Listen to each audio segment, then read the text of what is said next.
ఉన్న బంగారాన్ని విడిపించి ఆ రోజు ఆన్లైన్ రేటుకే మేము కొంటాం. Sharma gold company. మీ ఇంట్లో జరిగే ప్రతి సీన్ వేరొకరు గమనిస్తున్నారని మీకు తెలుసా? మీ నివాసం లేదా వ్యాపార ప్రాంగణంలో ఏర్పరిచే సీసీ కెమెరాల ఫుటేజ్ వేరొకరి చేతిలో ఉంటుందని తెలియదు కదా. ఇలా కలలో కూడా ఊహించుండరు కదా. కానీ ఆ ఛాన్స్ ఉంది. ఆ సీసీ ఫుటేజ్ ద్వారా మిమ్మల్ని బ్లాక్మెయిల్ చేయొచ్చు, భయపెట్టొచ్చు. అసలు ఎవరి చేతికి వెళ్తుంది, ఎలా వెళ్తుంది అని మీకు తెలియాలంటే వాచ్ దిస్.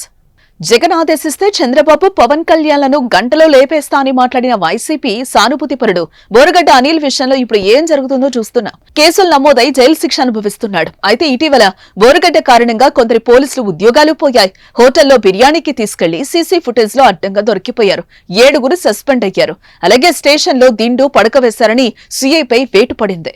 2 రోజుల క్రితం పోలీసు పక్కన కుర్చీ వేసి కూర్చొని తన మేనల్లుణ్ణి స్టేషన్ కు పిలిపించుకుని దర్జాగా మాట్లాడటంతో మరోసారి బోరగడ్డ వ్యవహారం రచ్చకెక్కింది. మీరు గమనిస్తే ఈ ఎపిసోడ్ లో సీసీ ఫుటేజ్ ద్వారానే తెలిసింది. మొదటిది హోటల్ సీసీ ఫుటేజ్ ఎలా వచ్చింది, ఆ దృశ్యాలు హోటల్ యాజమాన్యం బయటకి ఇచ్చింది అనుకుందాం. మరి పోలీస్ స్టేషన్ లో జరిగే దృశ్యాలు బయటకెలా వచ్చాయి? పోలీసులు బయట పెట్టకుండా మీడియా చేతికి ఎలా చిక్కాయి? వైరల్ గా ఎందుకు మారాయి? ఇవే ప్రశ్నలకు పోలీసులు జవాబులు వెతకగా సంచలన విషయాలు వెలుగు చూశాయి. మనకు తెలియకుండా మన సీసీ ఫుటేజ్ ను వేరే వాళ్లు చూస్తున్నారని అర్థమైంది. వారెవరు అన్న విషయాలపై విచారణ చేపడితే అసలు కథ మొత్తం బయటపడింది. దీని వెనుక 3 వ్యక్తులు ఉన్నారని పోలీసులు తేల్చారు. వారిలో ఒకరు సీసీ కెమెరాలు ఏర్పాటు చేసే సంస్థ టెక్నీషియన్ శేషు. కర్త కర్మ క్రియ ఇతడే. గుంటూరుకు చెందిన శేషు సీసీ కెమెరాలు ఏర్పాటు చేసే సంస్థలో టెక్నీషియన్ గా పనిచేస్తున్నాడు. ఆర్డర్ల మేరకు ఇల్లు, కార్యాలయాలు, వ్యవసాయ క్షేత్రాలు, ఫామ్ హౌస్, బహిరంగ ప్రదేశాల్లో సీసీ కెమెరాలు బిగిస్తూ ఉంటాడు. ఈ ప్రక్రియ పూర్తయిన అనంతరం వాటి యూజర్ ఐడి, పాస్వర్డ్ వంటివి సంబంధిత వివరాలను యజమానుడికే ఇచ్చేసి వారికి యాక్సెస్ ఇవ్వాలి. కానీ శేషు యాక్సెస్ ను తన దగ్గర కూడా ఉంచుకుంటాడు. తన ఫోన్ లో ఆయా దృశ్యాలను చూస్తూ వారి వ్యక్తిగత గోప్యతకు భంగం కలిగించే విధంగా వ్యవహరిస్తున్నాడు. ఫుటేజ్ అడ్డం పెట్టుకుని ఇతరులతో కలిసి బెదిరింపులకు పాల్పడినట్టు పోలీసులు అనుమానిస్తున్నారు.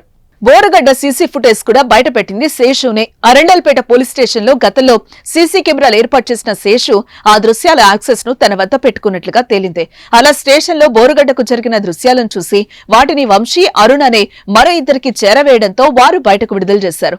దీంతో పోలీసులు శేషుతో పాటు మిగిలిన ఇద్దరిపై కేసు నమోదు చేసి దర్యాప్తు చేస్తున్నారు. వారి బాధితులు కూడా పోలీసులను ఆశ్రయించడంతో పోలీసులు మరింత లోతుగా విచారణ చేపట్టగా మరిన్ని విషయాలు బయటకొచ్చాయి. ఓ స్పా కేంద్రంలో ఏర్పాటు చేసినవి సహా మరో 13 చోట్ల సీసీ కెమెరాల యాక్సెస్ పొందాడు. అక్కడి దృశ్యాలను శేషు తన మొబైల్లో చూస్తున్నట్లు పోలీసుల దర్యాప్తులో తేలింది. దొంగతనాలు నిరోధించడానికి ఇంటికి రక్షణ కోసం ఏర్పాటు చేసే సీసీ కెమెరాల్లో కూడా ఇలాంటి స్కామ్లు చేసి వ్యక్తిగత ప్రైవసీకి భంగం కలిగించే విధంగా వ్యవహరించడం ఆందోళన కలిగిస్తోంది.